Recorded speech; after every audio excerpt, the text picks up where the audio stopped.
Bonjour les mordus, épisode 12 de notre fameux podcast. Ça se passe entre les deux oreilles. Bonjour Raymond. Salut Joss. T'es en forme? Top check, comme d'habitude. Peux-tu lire mon chandail d'entrée de jeu? Ou lire le tien? On n'a pas le temps de les lire. Sometimes you win, sometimes you learn. C'est bon, Finalement, il n'y a pas de défaite, il n'y a pas d'échec, il y a juste des victoires ou des apprentissages. C'est parfait, ça. Ouais. Sébastien, bienvenue à notre podcast. Sébastien, décris-nous ce que tu fais exactement. Tu es un entraîneur, quelqu'un qui aide les gens à se conditionner, à reprendre en main leur santé physique. Exact. Moi, en fait, je viens du domaine du culturisme. J'ai fait ça pendant une dizaine d'années. Puis, un moment donné, au fil du temps, j'ai réalisé que pour rénover ma pratique, puis pour que ça colle aussi avec la personne que j'étais devenu, moi qui étais devenu entrepreneur, j'ai commencé à travailler avec de plus en plus d'entrepreneurs. Puis éventuellement, mon coaching a évolué justement pour améliorer la santé physique, mentale, émotionnelle, puis par la bande financière d'entrepreneurs modernes de 2023. Puis c'est le fun que tu dises par la bande financière parce que quand les trois autres fonctionnent bien, les finances viennent seules. Ton mental qui est plus libre, ton mental qui est plus sain, va t'amener des idées, va t'amener ta santé en général qui est meilleure, va te donner l'énergie aussi d'aller chercher qu'est-ce qu'on veut. Est-ce que tu peux nous présenter ton invité, Raphaël? Certainement. J'étais avec mon ami, client, Raphaël. Donc, moi et Raphaël, on se connaît depuis 8 ans environ, si je ne me trompe pas. Puis, je ne veux pas me tromper là-dessus, me ramènerai au pire. Raphaël a vaincu bien des bébites lors de notre travail ensemble. Puis, comme individu solo, maintenant, il est courtier. Donc, moi, quand tu m'as invité, tu m'as dit « Amène quelqu'un ». Sauté sur le téléphone, je l'ai appelé, il m'a dit oui. Ça a été ça. Fait que, welcome, Raphaël. Super. Bonjour. Parle-nous de toi un petit peu. Qu'est-ce qui t'a ouais. apporté à rencontrer quelqu'un pour prendre soin de ta santé? Écoute, parce que t'as l'air en shape, là, t'as jamais pesé 400 livres. Là. Non, absolument pas. Super. Tu sais, on parle souvent de standard. Ouais. Fait que tu sais, c'est de ne pas se comparer avec les autres puis de dire, moi, mon standard, c'était d'être dans une certaine forme physique ou d'avoir une certaine discipline. Ouais. Je perdais un petit peu cette essence-là à travers les années quand j'ai... Parce que, tu sais, moi, j'ai été à l'université, j'ai fait un bac en biologie, j'ai gradué en 2013, puis après ça, je suis rentré dans la restauration, puis je suis rentré dans une roue. Évidemment, en restauration, on est dans une roue où le vice est présent, la consommation récréative de beaucoup de choses. Puis, je pense que, fast forward, mettons 4 ans plus tard, c'est là que j'ai rencontré Sébastien parce que j'avais besoin d'un encadrement, j'avais besoin de me resetter. Puis non seulement ça pour moi personnellement, pour mon corps, pour ma vie personnelle, mais je savais que je devais sortir de la restauration puis commencer à développer sur quelque chose qui me passionne au niveau professionnel. Fait qu'à ce niveau-là, Sébastien, écoute, m'a toujours m'en rappelé. Quand je suis rentré dans son bureau, il m'a dit... il dit, OK, écoute, il dit, pour que tu aies de la discipline, il faut que ça soit, tu sais, je veux dire, il faut que tu puisses planifier dans ton agenda, tes séances d'entraînement. Il dit, sors-moi ton agenda. J'ai dit, j'ai pas d'agenda. J'en ai pas d'agenda. Fait que ça a été le premier devoir qu'il m'a donné. Puis, de toute façon, depuis ce temps-là, on fait un running gag avec ça. Mais c'est, ultimement, Sébastien ça a été comme le pilier de tout ce qui en suivi par la suite. Mais c'est vrai ce qu'il t'a conseillé, hein, parce qu'une fois que c'est écrit dans l'agenda, ça devient réel. Exact. Tant que tu prends pas le temps de le mettre à l'agenda, moi, en tout cas, j'ai appris ça sur le tard aussi. Je te dirais, milieu de la trentaine à peu près. Puis à un moment donné, j'ai fait non, j'écris tout ce que j'ai à faire, puis tout ce qui est important pour moi. J'ai même une période, puis là, c'est à matin. Moi, le mercredi matin, je travaille pas d'habitude. 7 à 11, temps pour moi. L'hiver, je vais faire du ski. L'été, je vais jouer au golf. Je peux aussi rester sur le bord de la piscine à lire. Temps pour moi. Mais là, venez faire des podcasts, c'est une passion. Fait que je suis là ce matin. Puis c'est intéressant ce que tu dis parce que depuis que je connais Jocelyn, je travaille souvent avec des investisseurs immobiliers qui n'ont pas encore commencé à faire de l'investissement immobilier. Donc, ils viennent dans toutes les 5 à 7, les réseautages, des formations, puis ainsi de suite. Ils ont des gros cartables de notes, ne sont pas encore passés à l'action. Et là, tu leur dis la même chose. Montre-moi ton agenda. C'est où, dans toute ta semaine, dans les 168 heures, que tu fais de l'investissement immobilier? Même si ça serait juste 1 heure. C'est où? Puis non. Je fais ça à temps perdu. Ouais, c'est parce que personne n'a de temps à perdre. Là. Non. C'est que ça reste un vœu à ce moment-là, puis c'est dommage, mais tu sais, t'as beau avoir les gros buts juteux, puis t'es mis sur le tableau, puis parfait, puis qu'en bout de ligne, puis moi, je le vois très souvent dans mes enfants, je vais vous donner un exemple, j'ai fait un reel là-dessus cette semaine, je disais, si tu passais autant de temps à t'entraîner puis à manger comme du monde, que tu passes de temps à chercher la routine miracle, tout le monde s'en shape. Ouais. Tout le monde. Parce qu'on est à l'heure de l'information, c'est pas ça qui manque. Ouais. On a tout YouTube, Google, everything. Puis bizarrement, les gens passent tellement de temps à s'informer et tellement peu de temps à pratiquer que ça fait qu'on a un taux d'obésité record. Tu viens de dire, tu mets ça au tableau, tu sais, sur ta liste, Ouais. sur ton dream board. Je veux. Mais le dream board, sans action, il n'arrivera jamais. Non. Ça, Tu sais, tu fais ton dream board, tu te mets en camisole, puis tu manges des crottes de fromage, puis tu t'essuies, là, ça fait rien, ça. Il se passera rien. Ça tâche. Tu dois mettre des actions en place, petit pas par petit pas, tu sais, la plus petite action possible. Fait que, tu sais, c'est soit d'aller une fois par semaine au gym, puis si tu veux reprendre ta santé en main, commence par une fois par semaine, commence par sortir, aller prendre une marche. Mais si tu restes assis sur ton sofa à manger des crottes de fromage, c'est sûr que ça avance pas. Ça marche pas. Fait que, tu sais, le dream board, oui, est efficace, c'est une belle vision, mais sans action, tu n'avanceras pas. Faut comprendre, faut pas l'oublier que notre cerveau croit tout ce qu'on lui dit. Ouais. Fait que quand tu mets ça concret sur papier et que tu vas, comment je pourrais dire, break down les actions pour te rendre à ton premier objectif, mettons, par exemple, disons qu'on veut investir dans un immeuble où tu veux perdre 50 livres. 50 livres, c'est un petit peu, peut-être un petit peu généreux, mais le fait de l'écrire, ton cerveau ne fait pas la différence entre ce qui est la réalité et ce qui est écrit sur ce que. Puis on dirait que quand tu t'engages envers toi-même ou même envers quelqu'un, on parle souvent de accountability avec Sébastien, avec un professionnel, un coach, là, tu as comme 2 fois plus de chances que ça se concrétise. Exact. Tu ne veux pas perdre ta crédibilité envers toi-même, puis encore moins envers la personne qui. Puis c'est le fun ce que tu dis parce que la journée où ce que moi j'ai remarqué que ma carrière ou ma situation à moi, pas juste financière, là, dans ma vie, dans mes rêves, dans mes buts, dans mes objectifs, que ce soit de sauter en parachute ou quoi que ce soit, ça a commencé à défiler quand j'ai commencé à faire des découpeurs de journaux, quand j'ai commencé à garder du stock, quand j'ai commencé à faire des listes aussi des actions que j'avais à entreprendre pour atteindre ce but-là. Parce que c'est facile de dire « je veux un avion ». Mais premièrement, il y a plusieurs défis. Je veux un avion, ça prend un permis, Ouais. ça prend beaucoup d'argent. Entre les deux, qu'est-ce que je vais faire pour faire plus d'argent? Libérer du temps pour avoir le permis. Fait que c'est vraiment cool. Puis je suis tombé dernièrement, tu sais, le dernier printemps, je faisais un ménage, puis j'avais acheté dans une boutique un peu fancy un livre où est-ce que tu fais coller des affaires. Tu sais, t'as un beau livre orange avec un gros élastique. Puis quand tu le rouvres, c'est toutes des pages cartonnées noires. Et j'avais collé en 2007 mon véhicule de rêve. En 2007, mon véhicule de rêve, puis tu vois, je sais que c'est 2007 parce qu'il c'était écrit sur le windshield du char, c'est une photo dans un concessionnaire, puis ça marqué 2007 dessus pour dire l'année du char. Et j'ai eu ce véhicule-là en 2017. Ça a pris 10 ans et c'est vraiment le même catégorie, disons, là, d'une marque à l'autre. Là. Mais je fais comme, wow, c'est drôle. En 2017, j'ai eu le véhicule. Ça a pris 10 ans. Mais j'ai pris le temps quand même de le découper. J'ai pris le temps de prendre une note à côté, d'écrire c'était quoi, qu'est-ce qu'il fallait que je fasse pour me rendre là. Et comme tu dis, mon cerveau, lui, s'est mis à travailler là-dessus. Fait que la visualisation, avec des actions, avec des plans de match, puis surtout avec une certaine... le plan écrit, mais le cerveau est tellement puissant, il va mettre l'énergie que tu as besoin pour te rendre jusque-là. Et il y a autre chose aussi. Oui, mais entre 2007 et 2017, probablement que tu as commencé à toucher à ton rêve directement ou indirectement. Mm-hmm. Par tes associations, par les gens avec qui tu tenais, les activités que tu allais. Mm-hmm. Même si tu n'avais pas atteint encore ce que tu voulais atteindre, tu étais en chemin de... Et il y avait des occasions où tu touchais à ton rêve aussi. Exact. Et la première étape, ça a été de découper le découpeur puis de dire qu'est-ce qu'il fallait que je fasse. Mais en disant ça, mon cerveau, lui, s'est mis à faire les autres étapes après. C'est ça. Et là, dans mon subconscient, les autres étapes se sont alignées et c'est pour ça qu'à un moment donné, j'ai commencé à faire de l'immobilier, j'ai commencé à faire de l'immobilier à temps plein, j'ai commencé à créer les mordus d'immobilier, j'ai commencé à faire du prêt privé. Tout ça mis ensemble, en 2017, j'étais la personne que je devais être pour posséder ce véhicule-là. Ouais.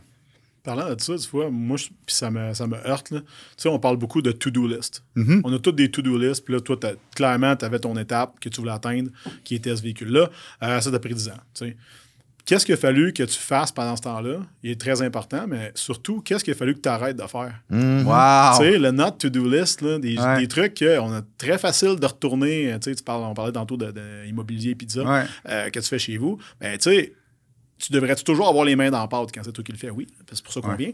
Mais ça reste qu'il y a plein de trucs qu'on fait dans une base quotidienne. En situation d'urgence, ça va pas. Et là, on tasse l'équipe, on tasse tout le monde, on le reprend.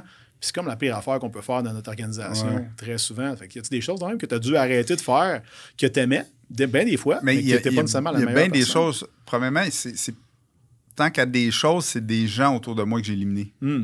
Tu sais, c'est beaucoup des gens que je voyais qui me tiraient du jus puis qui ne m'apportaient pas dans des endroits ou des moments propices à ce que j'atteigne ces buts-là. Je te donne un exemple. On parlait avant de commencer à tourner. J'aimais beaucoup la bière. J'ai arrêté la bière, ça fait un mois pour toutes sortes de raisons. Pas le fait de l'alcool, mais plutôt ce qu'il y avait dans la bière et tout ça. Mais c'est depuis longtemps que j'aime la bière. Mais avant de commencer à faire de l'immobilier puis de commencer à focusser plus sur mes buts, ben le jeudi soir, il y avait un 2 pour 1 à tel bar. Le vendredi soir, le samedi soir. Mes loisirs, ça se passait beaucoup dans les bars, dans les salles de billard, ces choses-là. Ben je m'alimentais mal. Je perdais du temps, ça me coûtait cher. Ouais. Je n'étais pas aligné pendant tout sur mes buts. À un moment donné, j'ai dit, qu'est-ce que je peux faire pour boire de la bière et être aligné sur mes buts? J'ai créé les mordus d'immobilier. Parce qu'au début, mordus d'immobilier, c'était simplement des 5 à 7 de réseautage. J'allais dans tous les événements d'immobilier et le bout où ce que j'apprenais le plus, moi, c'était à la bière après au bar de l'hôtel parce que ça se passe dans les hôtels. On prend une petite bière, ça dure 1 heure ou 2 de plus. Et là j'avais vrai pouls des vrais passionnés qui restaient. Des vraies conversations. C'est ça. Puis c'est là que je tripais. Fait que je disais, ben pourquoi que je ferais pas juste un 5 à 7 de bière et d'immobilier? Puis on a peaufiné jusqu'à bière, immobilier et pizza. On est rendu là. On est rendu là. Moi, les gars, je me garde un cheat meal quand je viens chez vous en passant. J'ai le goût qu'on parle de vos business un peu. Qu'est-ce qui vous anime? Puis on va commencer par toi, Raphaël. Tu étais dans la restauration, tu disais, puis tu as migré vers l'immobilier. Qu'est-ce qui a fait que tu as migré vers l'immobilier? Puis c'est quoi ta vision maintenant, là? Ton plan de business, de carrière? Oui. Dans le fond, quand j'ai commencé en immobilier, c'était ultimement pour investir en immobilier. OK. Puis, je voyais pas le potentiel que ça avait au niveau du courtage. Fait que je me suis dit, je vais faire mon cours de courtage. Je vais en apprendre sur l'immobilier. Je vais apprendre comment investir en immobilier. T'apprends pas à investir. T'apprends absolument rien sur l'investissement. T'apprends juste comment, au niveau des lois, au niveau du code déontologie, la bonne pratique, la conformité, la paperasse, comment remplir des contrats, comment écrire des clauses. Fait que j'ai dit, OK, c'est intéressant parce que moi, je voulais mixer. Je me suis dit, tant qu'à ça, je vais faire les transactions moi-même. Puis dans les transactions immobilières, dans les investissements que je vais vouloir faire dans le futur. J'ai impliqué ma conjointe là-dedans, faut qu'on est les deux. On est un couple de courtiers, dans le fond, depuis on a commencé le jour 1 ensemble. Le but est toujours, évidemment, d'investir en immobilier, mais là, tout ce qu'on avait, on a investi pour starter, évidemment, notre business de courtier, de courtage. Ouais. Évidemment, ce qu'on a fait, la COVID est arrivée, fait qu'on n'a pas pu faire nos examens. On est sauté tout de suite sur le permis commercial. Fait que là, on est certifié résidentiel et commercial. Puis, évidemment, notre objectif avec tout ça, c'est de développer un secteur ferme au niveau du résidentiel. Mais aussi, on veut aider les jeunes familles, les jeunes entrepreneurs, surtout ceux qui commencent à se bâtir un patrimoine. Ce que je veux dire par là, c'est que oui, on veut s'acheter une belle maison, on veut se donner une qualité de vie, mais on veut aussi travailler avec les gens qui ont une certaine conscience que, l'investissement immobilier, c'est des actifs que tu peux léguer à tes enfants, puis que c'est quelque chose sur lequel tu peux t'appuyer pour vivre une retraite, je veux dire, sans être bien financièrement plus tard. Plus libre financièrement. Ouais. Fait que c'est un petit peu ça notre mindset. On a d'autres projets aussi connexes qu'on voudrait, que c'est vraiment du pourparler. Je ne vais pas aller plus en détail en ce moment, aujourd'hui. Mais ultimement, en ce moment, moi, ce qui me passionne, évidemment, c'est tout au niveau des chiffres. Fait que moi, j'aime ça, analyser des immeubles. Je veux dire, on a fait plusieurs transactions commerciales. Quand je parle commercial, de multirésidentiel. Puis, c'est sky's the limit. Puis, plus j'en fais, plus on voit les opportunités. On parle les opportunités de terrain, la construction neuve, les optimisations au niveau des immeubles. Puis, en fonction aussi surtout du marché dans lequel on vit, faut s'adapter parce que le marché change, fait qu'il faut changer nos stratégies. Mais regarde, longue histoire courte, c'est un petit peu ça vers lequel on s'enligne. Puis on travaille ultimement dans la région plus de l'est de Montréal et sur la rive sud de Montréal. Super. Ouais. Seb, t'as pas mal de monde d'immobilier, toi, dans ta clientèle. Oui. Moi, quand on s'est parlé, moi puis Jocelyn, puis toi par la bande, je veux dire, quand je t'ai engagé, quand je t'ai choisi comme coach pour m'aider justement avec mon public speaking comme tu fais avec Jocelyn, moi, c'était un de mes arguments. Parce que je me suis dit, ce gars-là, clairement, connaît mon crowd, il sait à qui je parle, il sait ce que j'ai besoin de dire et comment j'ai besoin de le dire. Donc, on est parti de là. Ouais. On a fait beaucoup de chemin dans ce temps-là. Puis, long story short, quand j'ai engagé Raymond, j'avais une conférence dans comme 3 semaines. Parce que moi, j'aime bien ça, les affaires de C'est court comme entraînement. Ouais, puis c'est une conférence de 50 minutes, puis on l'a rocké, ça a vraiment bien été, puis ça a été une super belle expérience. Puis c'est rendu, si tu veux, mon speech signature maintenant que j'utilise quand je donne des conférences. Fait que tu sais, ça a donné de quoi de bon. Je te mentirais pas qu'au début, on partait de loin, on m'a donné des devoirs, j'ai travaillé puis tout. Fait que ça a été une belle expérience, puis je te remercie de ça en premier lieu, puis de m'inviter également aujourd'hui. Côté business, écoutez, moi, je vous raconte vite. Moi, je viens du domaine du culturisme. Fait que à 15 ans, j'ai commencé à m'entraîner. Dans ce temps-là, je jouais au basket. Quand j'ai catché, que j'étais pogné à 5 et 8, 3 quarts, je me suis comme dit, bon, ben, la NBA, pour moi, je pense pas que ça va arriver. Par contre, j'étais bon à développer de la masse musculaire puis à répéter des actions, pas toujours confortables pour le commun des mortels, mais que moi, j'aimais faire, que ce soit diéter, m'entraîner, apprendre. Moi, je suis quelqu'un qui adore apprendre. Je pose des questions constamment. Puis j'aime ça m'éduquer. Fait que quand je suis tombé là-dedans, ça a été d'un tout nouveau monde. Fait que j'allais à Tabagie, là, dans mon petit village, à Shawinigan, grand-mère, plex le moins cher au Québec, plus de permis d'alcool au Québec, c'est nous. No joke.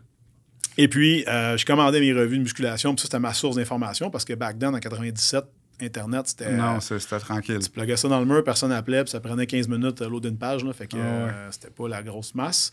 Moi, je consommais tout ce qui existait, que je connaissais là-dessus, que je pouvais trouver, fait que j'achetais 3 revues par mois avec ma petite job que je faisais pour mon père, classer des bouteilles vides dans ses dépanneurs après à l'école. Puis j'ai commencé de même, puis là, à 17, 18, 19, mon père est décédé quand j'avais 19 ans, j'ai choisi de continuer mes études, d'aller à l'université, parce que c'était quelque chose qui était hyper important pour lui, puis moi, je figurais que c'était le path pour avoir du succès dans la vie, c'était minimum un bac. Ça, c'était... Mon père m'a jamais dit ça de même, mais c'était peu importe ce que tu fais dans la vie, reste à l'école. C'était ta croyance. Ouais, exact. Qui m'avait été fortement suggéré, / imposé. Puis quand il est décédé, nous tous payaient, moi puis ma soeur, à l'intérieur de la fiducie, si vous voulez, tant qu'on était à l'école. Quand on n'était plus à l'école, la musique arrêtait. Ça pousse à aller à l'école un bout de temps. Ouais, ben ça t'aide, hein? Ouais. Ça t'aide. Ça motive le matin, hein? Ouais, fait que tu vois, fait qu'à 21, là, je recevais une partie d'héritage, j'ai rentré à l'université, j'ai fait 2 sessions, j'ai commencé à compétitionner en bodybuilding, puis là, à un moment donné, j'ai dit, qu'est-ce que je fais assis ici, moi, là? À écouter une prof de nutrition parler que si tu manges plus que 2 œufs par semaine, tu vas mourir, quand je sais clairement, calique, que c'est pas le cas. Mais c'est aberrant, des fois, ce que... C'est fou, mais c'est un peu comme ça dans votre domaine. Je veux dire. Ben, écoute, je devrais être mort des fois. C'est 3-4 par jour, moi. Tu peux monter ça, moi, là, au total. Là. Fait que, long story short, j'ai compétitionné après ça pendant une dizaine d'années. J'ai eu un chemin de vie un peu sinueux, on va dire. Donc, la consommation, Raphaël en a parlé tantôt, moi, j'en ai eu un puis un autre. Moi, j'ai vécu longtemps, longtemps, pendant certaines années du moins, d'un certain trafic. Disons que j'avais des finances qui étaient très créatives. Et un jour, en 2000, je faisais toujours d'entraînement par contre, mais en 2013, j'ai découvert que j'allais être papa. Wow. Puis là, ben, j'ai fermé le robinet. J'ai dit, OK, qu'est-ce qu'on fait à partir de là? Et là, j'ai vraiment steppé dans mon identité de travailleur, éventuellement d'entrepreneur. Puis c'est ce qui a fait aujourd'hui que j'ai le set de skills que j'ai qui me permet justement d'aider les gens. Tu sais, qui ont été des comportements d'excès, que c'est pas toujours une belle ligne plate, c'est pas tout le temps sunshine and rainbow, puis moi, ça me permet vraiment de comprendre d'où ce qui arrive, puis que oui, on peut tous s'en sortir, moi je l'ai fait, tu peux le faire, tout le monde peut le faire. Mais ce qui est le fun, c'est que je me rends compte qu'à part la grosseur de nos bras, on a beaucoup de points en commun. Parce que ta clientèle, on parle de grosseur de bras, ta clientèle est pas... Tu dois pas avoir même des culturistes dans ta clientèle. Donc, c'est des entrepreneurs, c'est des gens d'affaires. Et en quoi ton background, là, toute ton histoire, ton vécu peut les aider? Bien, premièrement, il faut jamais que tu aies peur de te réinventer. Parce que très longtemps, moi, j'ai dit à des blondes que j'avais, gars, moi, dans la vie, moi, je fais des concours, là, puis je m'entraîne, puis ça, puis c'est de même, puis ça fait pas ton affaire à Christon Camp. Fait que ça, c'était mon speech. C'était mon speech signature avant que je te connaisse. Okay? C'est très masculin. Hein? non, mais c'était très tranché, puis c'était ça. Puis moi, des enfants, j'en veux pas. Puis moi, je suis sûrement stérile. Puis, tu sais, fait que j'étais pogné dans plein de croyances où est-ce que j'étais convaincu, moi, que c'était ça. Puis à 40 ans, on verra bien, à 40 ans, on verra. J'ai eu 40 cette année. Fait que dans le domaine du pelleter par en avant, puis de me prendre du stock, le mettre en dessous du tapis, puis te dire, non, c'est pas grave, j'ai juste pris 40 livres cette année, puis je vais pouvoir le perdre quand je veux. OK, mais c'est quand tu veux. Parce que je t'ai vu l'année passée, je te vois cette année, je te vois l'année prochaine, t'es encore pareil, mais toujours en pire. La seule chose qui accélère, si tu veux, c'est le vieillissement de ton organisme. Puis oui, tu fais un peu plus de sous, mais c'est le principe de la police, tu sais. Âge moyen de la pension, 56, espérance de vie, 58. Mon coach dit souvent, ça te sert à quoi de rouler une Ferrari, tu sais, d'avoir les moyens de rouler une Ferrari, mais pas être capable d'attacher tes lacets. Tu sais, ça sert à quoi, dans le fond, là? Et le gars qui a vraiment une Ferrari va te dire, ben, engage un gars qui attache tes lacets. Ouais. Mais c'est le fun d'avoir l'option. C'est une belle liberté d'avoir l'option. C'est là. Ah, c'est ça, là. Parce que là, tu perds ta liberté. Ah oui. Fait que c'est un peu ça au niveau, à ce niveau-là. Je te dirais que moi, j'utilise beaucoup. Ouais. Toi, Raphaël, ça a changé quoi dans ta vie d'entrepreneur de travailler avec un gars comme Sébastien? Moi, ça a tout changé, honnêtement. Là. Puis, tu sais, j'ai fait du coaching avec Sébastien. J'ai fait du coaching en développement personnel aussi. Puis c'est comme un éveil, dans le fond. Tu sais, c'est une prise de conscience que tu fais. Puis on n'a pas parlé, mais tu sais, sur l'ego, on est toujours dans... on a souvent un ego qui est démesuré quand tu n'as pas pris une certaine conscience de qu'est-ce que tu veux vraiment, dans le fond. Parce que si tu veux-tu les choses pour toi ou tu veux les choses pour le regard des autres? Fait que c'est ultimement, moi, c'est quand je suis rentré dans l'immobilier, je voulais être le courtier numéro 1, puis tu sais, j'étais comme... Je me disais, si... Non, mais c'est tous des numéros 1 de toute façon. C'est vrai, ils ont tous un prix. Moi, je peux Il y a un prix pour moi, chacun moi, de je leur parle tous. Ils ont tous des trophées. Diamant, c'est une émeraude ou n'importe quel métal ou roche précieuse qui existe. Je te confirme. Fait que... Mais c'est correct. Fait que... c'est ça. Good job. Tu sais, ce qui me fascine, c'est que c'est récompensé uniquement sur les performances financières puis le nombre de transactions. Mais c'est pas récompensé sur est-ce que toi, tu as été équilibré dans ta vie quand, mettons, le 250 000 que tu as fait cette année, là, mais est-ce que tu l'as fait en 4 heures par semaine? Peut-être. Tu sais, ça peut être intéressant de voir ce côté-là au lieu de voir le côté j'ai fait beaucoup d'argent, plus de performance que les autres, mais tu sais, si tu as été malheureux toute l'année, tu sais, le courtier qui gagne son trophée, là, puis parce qu'il n'a pas vu sa famille, parce qu'il tombe malade, il va plus avancer. Là. Il n'a pas pris soin de sa santé, il n'a pas pris soin de son mental, il fait une dépression. Ouais. C'est beau faire des transactions, mais à un moment donné, il faut qu'il y ait un juste équilibre entre je m'épanouis un petit peu ou beaucoup et je fais beaucoup d'argent. Entre les deux, c'est où le breaking point qui va faire que les deux s'équivalent? Je fais suffisamment d'argent parce que l'argent, ultimement, c'est un outil pour bâtir tes rêves, là, plus qu'un levier de bonheur. Mais où est-ce que mon bonheur est suffisant, mon épanouissement est suffisant, puis que j'ai assez d'argent pour bâtir mes rêves? Parce que de toute façon, si je bâtis mes rêves, il y a d'autres argent qui va revenir. On veut pas, là, ça vient ensemble. C'est un effet collatéral. Exact. Puis si je suis free dans mon mindset, si je suis free dans mon corps, parce que je suis capable de faire tout ce que je veux, j'ai l'énergie qu'il faut, puis le reste vient tout seul. Là, Puis tu vois, à nouveau, je te passe la parole dans un instant, des fois, la meilleure transaction, c'est celle qu'on fait pas aussi. Là. Ouais. Tu sais, fait que ça sera jamais mesuré par nulle part, ever. Mais là, cette année, on voit les taux, on voit... Écoute, t'as bien des gens qui vont mettre leur maison sur le marché, qui devraient peut-être pas, puis qui vont ouvrir leur hypothèque, puis qui vont s'acheter de quoi de trop gros pour eux. Ben là, OK, ils sont un peu plus au courant que c'est moins le temps, là, mais je veux dire, reste qu'il y a plein de mauvais achats qui sont faits en grosse période de COVID, qui en ce moment, les gens veulent refinancer, ils sont plus capables. Mais je pense que si les investisseurs immobiliers se tenaient, ils disaient, hey, on fait la grève des transactions pour le prochain 6 mois. Là, les banques feraient comme, il n'y a plus de transactions. Les courtiers, là, je suis désolé, là, mais les courtiers feraient, il n'y a plus de transactions. Et puis, là, le marché serait équilibré assez vite, là. Tu sais, parce que, ultimement, c'est quoi qu'ils veulent, le gouvernement? En augmentant les taux. Ralentir le marché. Ralentissons-le nous autres mêmes. On ne fait plus de transactions. Tu sais, tout le monde a un logement, là, présentement. Là, parfait. Tu sais, les gens qui déménagent, là, c'est pas parce qu'ils n'ont pas de place, parce qu'ils changent de place. Mais si tout le monde se donne le go, je sais, c'est utopique un peu de penser ça. Là. Ça serait difficile de rallier la cause à tout le monde. Mais tout le monde fait ça pendant 6 mois, là. Oh, que les termes SCHL vont changer. Oh, que les termes des banques vont changer. Oh, que ça va être facile de faire de la business en immobilier dans 6 mois. Parce qu'eux autres, pendant 6 mois, ils ne peuvent pas se permettre ça. Là. 6 mois, pas de chiffre d'affaires pour une banque, là, dans le volet immobilier. C'est des milliards et des milliards et des milliards. Là. J'avais jamais poussé, mettons, la pensée à ce point-là, mais ça serait intéressant de voir qu'est-ce qui se passerait si tout le monde on mettrait un moyen de pression de cette façon-là pour voir qu'est-ce qui se passerait dans le marché. Mais pour revenir à ton point tantôt, Raymond, de dire qu'est-ce qui a changé, mettons, en faisant affaire avec Sébastien puis en travaillant sur moi-même, on vit tellement dans une société où il y a beaucoup de distractions, puis on vient qu'on perd nos points de repère, on devient désorienté. Fait que c'est important d'établir nos propres limites pour prendre nos décisions en fonction de ces limites-là. Fait que moi, ce que j'ai fait, puis avec Sébastien, on a établi mes limites. Fait que moi, mes limites, je veux dire ça, c'est pour moi, là, c'est la liberté. Fait que tantôt, on parlait d'attacher ses souliers. Là. Ben, tu sais, si je veux dire, si je suis pas capable d'attacher mes souliers, ben peut-être que je devrais y aller au gym puis de l'inconfort que ça me procure, ben, je vais avoir ma liberté par la suite que j'ai de besoin. L'altitude, fait que si ma décision ne permet pas de m'élever, je la fais pas. Puis l'autre, c'est la légèreté.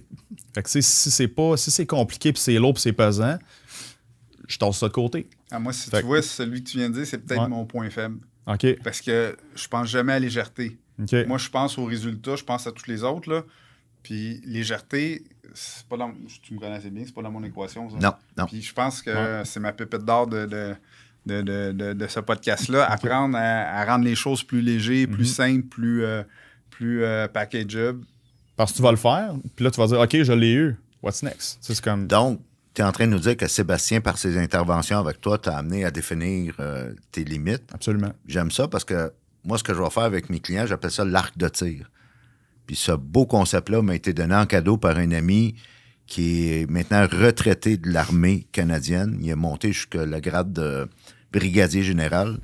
Mon ami Chris m'expliquait que c'est un principe militaire dans toutes les armées du monde, partout sur la planète. Ça s'appelle l'arc de tir. C'est que tu es au combat, dans un conflit, là, quelque part, puis on va placer un soldat à un endroit stratégique, puis on va lui dire, tu vois la maison là-bas, là, avec le toit rouge, là, puis de l'autre côté, tu vois-tu de l'autre, avec le toit vert? Entre ces deux points-là, tu peux tirer. Fait, si tu vois quelque chose, là, appelle-nous pas, on te fait confiance, use ton bon jugement, fais ce que tu as à faire. Toutefois, à l'extérieur de ces deux points-là, peu importe ce que tu vois, touche pas. On s'en occupe, puis tu pourrais même blesser un de tes chums, un de tes collègues. Alors, concentre-toi sur ton arc de tir. Moi, depuis ce temps-là, ça a changé ma vie et celle de mes clients parce que le succès, souvent, c'est bien plus une question de soustraction. Ouais. Et souvent, plus que ta vie est claire, plus que ta vision, plus que tu sais où tu t'en vas, puis pourquoi tu t'en vas là, puis qu'est-ce que ça te prend pour te rendre là, le prix à payer, c'est de dire non. C'est là que ça devient tough. Ouais. Dans notre livre, Jocelyn et moi, qui sort cet automne, j'ai eu à m'argumenter un petit peu en processus de révision avec la réviseure. Pas avec moi, là. Non, avec la réviseure officielle, parce que moi, je dis à la blague, le succès, c'est bien plus souvent une question de soustraction. Puis là, j'ai inventé un mot. J'ai dit, il faut que tu stress. C'est bon, ça. Puis il y a comme un jeu de mots là-dedans, là. Et là, il a fallu que j'explique. J'ai pas réussi encore à expliquer à la réviseure comment mettre ça dans le livre. C'est une petite anecdote, là, juste drôle. Là. Ouais. On le met en italique d'habitude. Mais tu vois, il y a de quoi de bon là-dedans, c'est dans le pouvoir de l'attrition, en fait. Là. Moi, j'appelle ça le principe de la paire de souliers. Disons que tu adores les chaussures, là, OK? Puis que dans ton garde-robe, il en rentre juste 5 paires. Ben, chaque fois que tu en achètes une, il va falloir que tu en enlèves une. Il faut que tu la donnes, il faut que tu la vendes, peu importe. T'sais. Tes relations avec les autres sont pas différentes. Puis le gros problème, c'est que les gens souvent vont dire je veux m'entourer, je veux un mentor, je veux un coach, je veux des nouveaux amis. OK, mais tu es au courant que pour inclure toutes ces nouvelles personnes-là dans ton cercle, faut t'en sortir. Ben, il faut que tu en enlèves. Au moins égal, parce que tu vas amener. Parce que je suis sûr, certains en immobilier, là, tu te fais approcher quotidiennement par du monde. Hey, Jocelyn, peux-tu me mentorer? Puis je suis sûr que ça vient vraiment d'une bonne place, puis que les gens sont bien intentionnés, puis tout, mais ça reste que. J'ai pas plus d'heures dans une semaine. Non, puis toi, si tu dis oui à tout le monde, là, en prenant lui ou elle, ou ces personnes-là, puis peut-être que c'est du bien bon monde, faut que tu enlèves. Ben, tu peux pas l'autre chose, il ne faut pas que je fasse. Vous avez sûrement déjà été à des funérailles d'un vieux mononcle, là, où ce que pendant l'éloge funèbre, là, on disait Roger, il disait jamais non. Ça, c'est un mythe. Parce que quand tu y penses, on dit toujours non à quelqu'un ou à quelque chose. Parce que chaque oui a un prix. Ouais. Quand, exemple, toutes les quatre, on est ici en tournage là, pour notre épisode du podcast, ben, on a dit non à autre chose.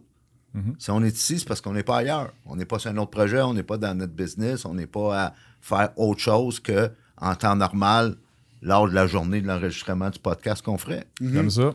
Fait que moi, j'étais un ancien coach de hockey au niveau élite. J'étais parti 4 soirs semaine, les matchs, les pratiques, et ainsi de suite.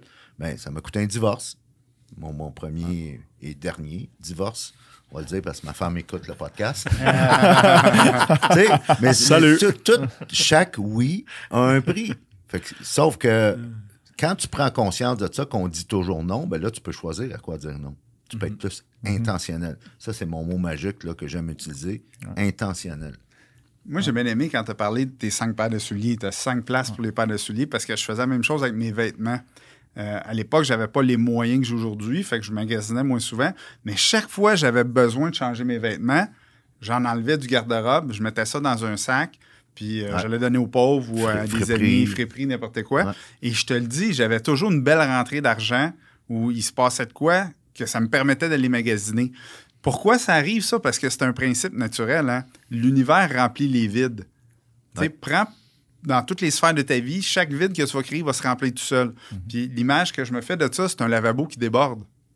Tu sais, il déborde continuellement. Fait que de l'abondance, de l'argent, de l'amitié, il y en a à profusion. Il faut juste que tu saches la recueillir. Fait que c'est la même chose. Tu sais, si tu prends dans ta vie puis que t'es plein, le lavabo déborde, ben il déborde. Il est dur à recueillir, il déborde, tu sais. Ouais. Tandis que si tu fais le vide dedans, puis tu mets la chaudière, ben là, tu vas remplir ta chaudière, tu vas pouvoir le récupérer. Mais quand ta chaudière est pleine, tu t'en vas, tu sais, tu peux pas t'en aller avec, là. Tu sais, c'est plein, c'est fini, tu n'as pas plus. Ce qu'on fait avec les vêtements, Grant Cardone en parle dans son principe de faire rouler l'argent, là, de le faire circuler. C'est comme ça qu'après ça, l'argent va venir pour pouvoir t'acheter d'autres morceaux de vêtements ou n'importe quoi d'autre. Quand tu as fait rouler, justement. C'est d'amorcer la pompe. Ben ouais. Quand tu roules, ben là, ça permet de il n'y a pas d'effort qui est fait. Quand tu pars ta pompe de piscine, au début, là, jusqu'à temps qu'elle s'amorce comme il faut. Une fois qu'elle est amorcée, elle ne fait plus de bruit, puis elle pompe bien plus. Ben, c'est la même chose dans la vie. Dans toutes les sphères de ta vie, ça va être ça. Fait que, qu'est-ce qu'on disait? C'est qu'il faut soustraire des gens pour accueillir des nouvelles personnes. Il faut soustraire des activités pour accueillir des nouvelles activités. Fait que tantôt, je disais, moi, c'était beaucoup les bars, je perdais mon temps là, je m'alimentais pas bien. J'ai changé ça pour les 5 à 7 des mordus. Je buvais quand même un petit peu de bière, c'était plus corporate, ça me permettait d'être avec des meilleures personnes. Bien, tabarouette, ça a changé ma vie, cette histoire-là. Mais il a fallu que je sous-stresse d'un bar, puis que je focus sur un autre bar. Mais c'est la même chose. C'est tellement magique, Jocelyn, parce que je vais juste utiliser un exemple personnel qui nous concerne, toi et moi. Non, on ne parle pas de soi, là. Depuis que je t'ai rencontré en 2018, mon réseau ainsi que ma clientèle s'est amélioré 10 fois en termes de qualité. Et pourtant, la plupart de ces gens-là, ce pas des gens que tu m'as référés. Je prendrais un virement Interac. Pas de problème. Mais c'est vraiment, il y a une magie là, au niveau... Ouais. Quand tu commences à changer tes associations puis à tenir avec des gens de qualité qui représentent ton plan divin, qui représentent ton plan à long terme, c'est que les autres de ton niveau vont venir. Et là, le défi, c'est pour que ça arrive, il faut que tu saches exactement c'est quoi le chemin que tu veux. Et c'est là que le plan 20 ans est vraiment important. Ouais. Parce que si tu te visualises dans 20 ans, ce qui est très difficile à faire, tu sais, j'ai de la misère à savoir ce que je vais faire demain. Imagine dans 20 ans, tu sais. Fait que, tu sais, qu'est-ce que je veux ressembler, qui je veux être dans 20 ans. Puis Raymond, il offre un exercice qui est incroyable, c'est de prendre 1 heure par semaine pour parler à ton toi dans 20 ans.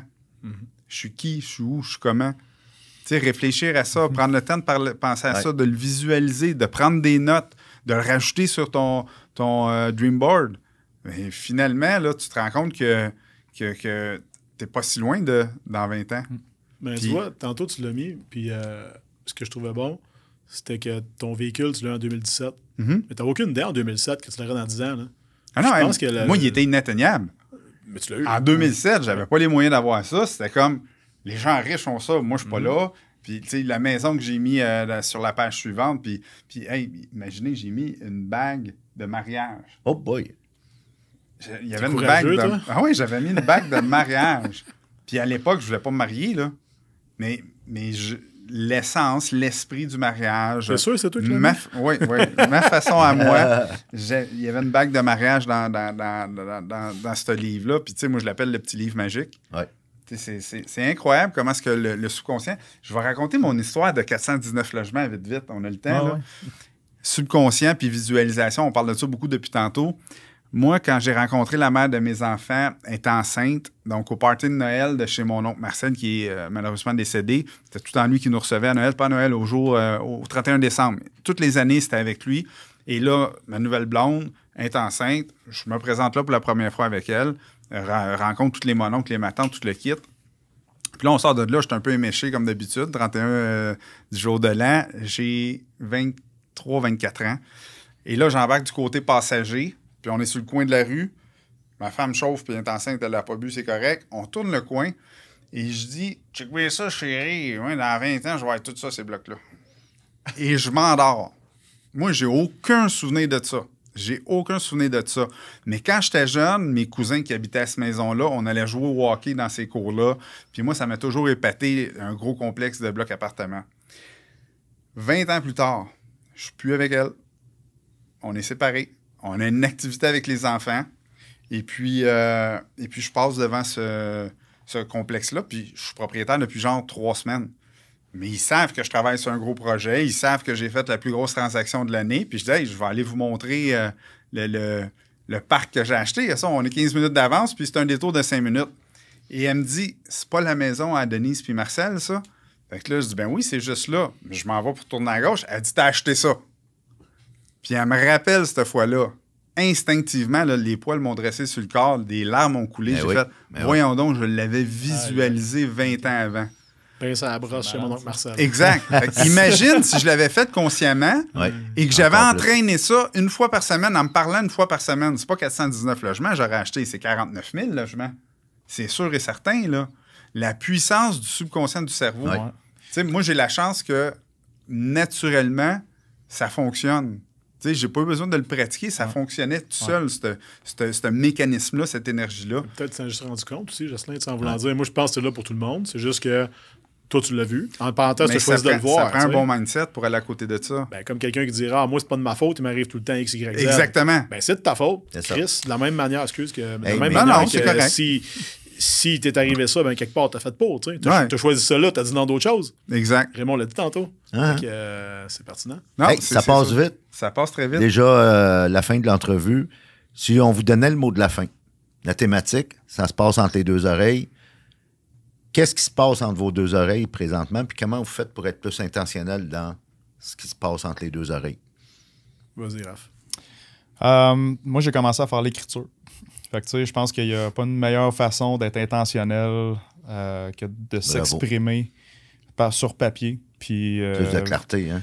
plus de clarté, puis y aller plus avec son intuition. Moi, je suis quelqu'un qui était qui calculait tout, puis qui se préparait 3 heures d'avance pour une affaire quelque chose qui n'aurait pas nécessairement besoin de préparation, puis de se faire confiance à soi-même.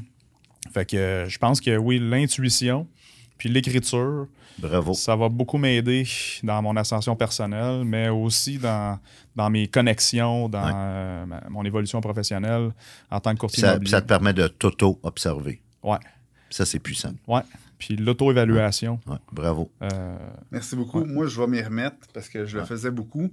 Ouais. Puis pour toutes sortes de raisons. Tu sais, on perd certaines bonnes habitudes. Des fois, là, je vais plus au gym que j'allais il y a 1 an, mais il y a 1 an, j'écrivais beaucoup plus qu'aujourd'hui. Puis tu m'inspires à ressortir ma tablette. Good. Seb? Moi, je dirais, personnellement, moi, ce qui m'aide en ce moment, c'est de respecter mon inner kid, là, mon enfant intérieur. Moi, à base, je suis quelqu'un qui adore lire puis apprendre. Puis dans mes années de bodybuilding, ces choses-là, on s'en comprend que c'est pas nécessairement de quoi qui était très valorisé. Là. Fait que si je pouvais faire un peu plus d'argent ou le bencher un petit peu plus, ma vie était complète. Maintenant, cette année, j'ai investi en formation, je pense. Je suis rendu à 35 000 dans l'année, puis on n'est même pas en août. Fait que moi, ça me satisfait beaucoup. Puis, tu sais, c'est une manière pour moi, ce que j'ai réalisé récemment, oui, j'ai une entreprise, j'ai une corporation, en ce moment, on est 4 là-dedans, puis tout. J'ai investi dans mon monde, puis j'ai investi dans moi, puis je me dis, you know what, si jamais un jour, j'arrête de travailler ou je veux vendre ça, whatever, qu'est-ce que j'amène avec moi vraiment? Tu sais, qu'est-ce que j'amène avec moi un coup que tout ça ici est fini, puis peut-être ça finira jamais, puis la vie est belle, mais qu'est-ce que je veux faire, moi, dans la vie, qui va vraiment avoir un impact sur les gens alentours? Bien, c'est de continuer à investir sur moi, apprendre, me développer, puis ce que je bâtis après, c'est de l'offrir aux gens. Fait que ce soit à mes clients, à ma fille, aux personnes que je fréquente, à vous aujourd'hui, ben, tu sais, puis bien humblement, là, pour moi, c'est comme la meilleure façon que je peux faire, c'est d'apprendre des trucs, les intégrer, les partager, aider, recommencer. Puis éventuellement, oui, c'est sûr qu'il vient avec ça un incitatif monétaire comme dans n'importe quoi. Quand tu es excellent dans quelque chose, ben moi, je vais être le meilleur au monde dans ce que je fais. Pour être le meilleur au monde, ben, c'est crissement pas en passant 20 minutes par 2 semaines en lisant des coupures de journal. Fait que ça me demande d'investissement de temps et d'argent. Puis c'est ce que je fais en ce moment. Knowledge is power. Ouais. Merci, messieurs. Merci beaucoup. Ouais, Vraiment merci à vous. intéressant. Une belle conversation profonde, comme on les aime. Ouais. On se revoit la semaine prochaine avec un nouvel épisode de Ça se passe entre les deux oreilles. Merci d'avoir été là.